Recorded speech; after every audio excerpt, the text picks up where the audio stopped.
কেতিয়াও হাৰি নাযাওঁ সদায় তৰ্পি হ'লে জুবিন গাৰ্গৰ ন্যায় ল'মে নমস্কাৰ এই মুঠাই পাইছোঁ অসমৰ লগতে ভাৰতৰ কেইবাটাও প্ৰান্ত পোৱা ডাঙৰ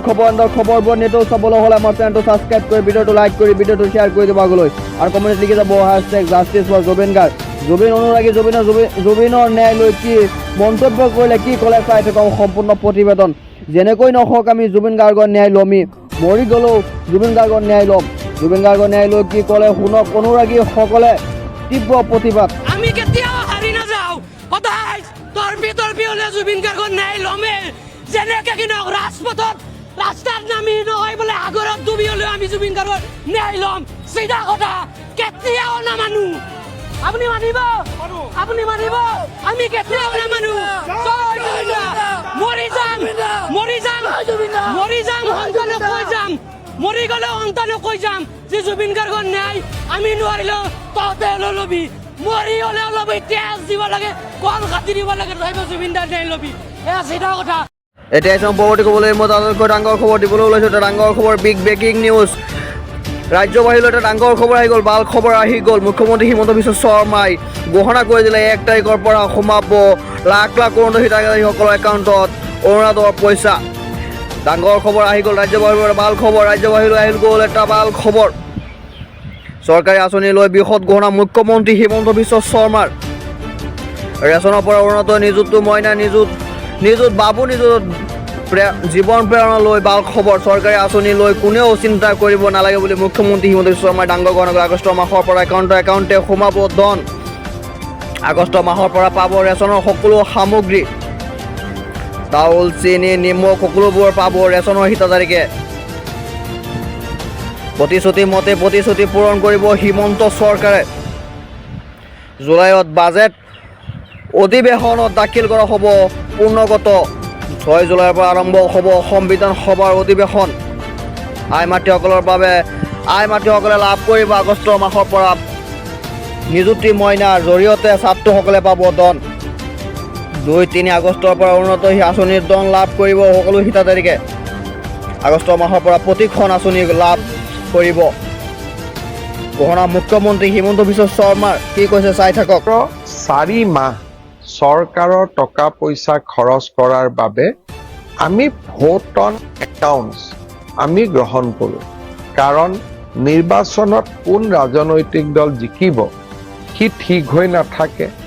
নিৰ্বাচনৰ পিছতে যাতে এখন পূৰ্ণাংগ বাজেট দিব পৰা যায় সেইবাবে নিৰ্বাচনৰ সময়ত মাত্ৰ 4 মাহৰ বাবে দৰমহাকে ধৰি প্ৰয়োজনীয় খৰচখিনি কৰাৰ বাবে আমি ভোট অন একাউণ্টছ বাজেট গ্ৰহণ কৰোঁ নিৰ্বাচিত চৰকাৰে আহিয়েই এখন পূৰ্ণাংগ বাজেট দাখিল কৰে অহা 6 জুলাইৰ পৰা অসমত বিধানসভাৰ অধিৱেশন আৰম্ভ হ'ব আৰু পূৰ্ণাংগ বাজেট আমি জুলাই মাহত গ্ৰহণ কৰিব পাৰিম আমাৰ আই মাতৃসকলে বিভিন্ন উন্নয়নমূলক আঁচনিৰ লগত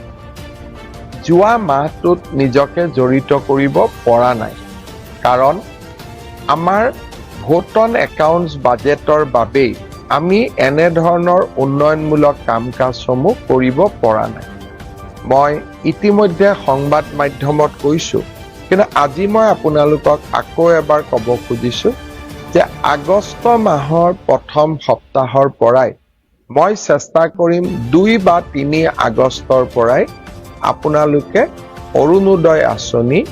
আগৰ দৰে লাভ কৰিব আগষ্ট মাহৰ পৰা অৰুণোদয় আপোনালোকে মাহেকীয়া নিয়মিতভাৱে পাই থাকিব আৰু আপোনালোকে অলপো চিন্তা কৰিব নালাগে সেই ধৰণে আমি যিটো কম দামত চেনি বা দাইল দি আছিলোঁ সেই আঁচনিখনো আমি আগষ্ট মাহৰ পৰাই আৰম্ভ কৰিম অৱশ্যে